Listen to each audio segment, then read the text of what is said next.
Assalamualaikum warahmatullahi wabarakatuh. Nama saya Gianandra Sigran Geraha.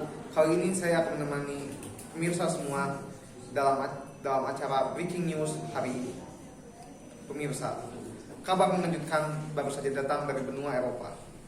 Ibu kota Ukraina, Kiev, telah jatuh ke tangan Angkatan Darat Rusia.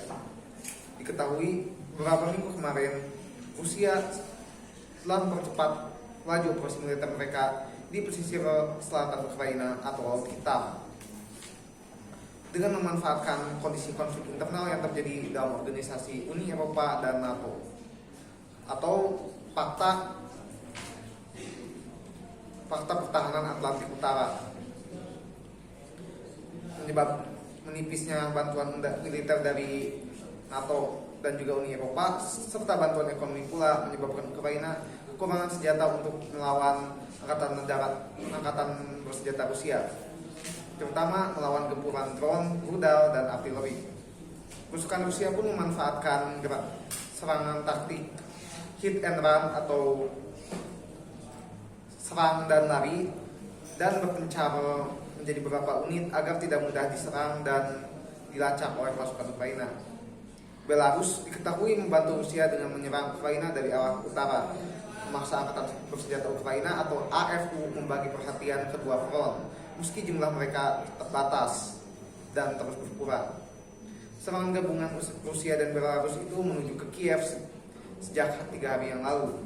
Dan pagi ini jam 9 waktu setempat, bendera 3 warna Rusia telah berkibar di jantung kota Kiev. Korban sipil di Kiev terbilang sedikit, kurang lebih hanya 1.251 korban tewas dan 2.000 lebih korban terluka.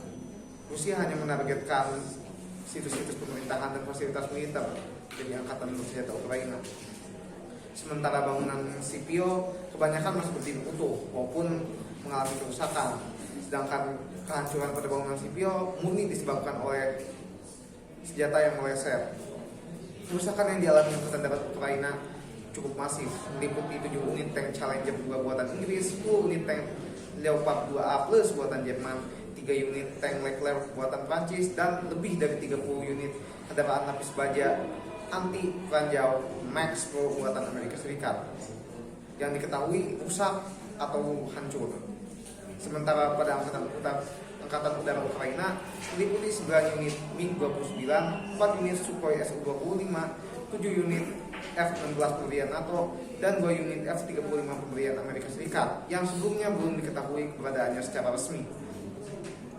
Rezim Maidan Zelensky dipaksa menyerah di depan Angkatan Darat Rusia di Kiev, dan Presiden Ukraina Volodymyr Zelensky rencananya akan dibawa ke Moskow malam ini menggunakan helikopter. Presiden Rusia Vladimir Putin menyatakan bahwa Eropa dan NATO tidak perlu khawatir menjadi sasaran selanjutnya apabila mereka tidak menyerang wilayah Rusia atau sekutu Rusia seperti Belarus terlebih dahulu. Sekian Breaking News hari ini. Untuk update akan dibawakan oleh pembawa berita selanjutnya. Sekian, wassalamualaikum warahmatullahi wabarakatuh.